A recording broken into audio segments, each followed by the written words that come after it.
Aja nganti wedi marang ayang-ayang Nimas. Banjur Giris ngirat-ngirat ati lan singitan. Meneng ing peteng.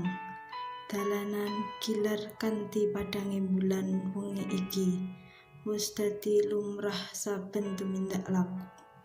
Disertani ayang-ayange dhewe. Aja ndadekake wedi Nimas. Lelakon iki mesti diayahi kanthi alon lan titi, amarga sambarang kang disangkani pesthi. Oleh-olehe pinwales, ora adoh saka kinaryane. Matur nuwun wae Nimas. Sawijining wujud syukur marang Gusti kang wis ginaris. Percaya lan waspada. Nerusake dalan mentasake laku.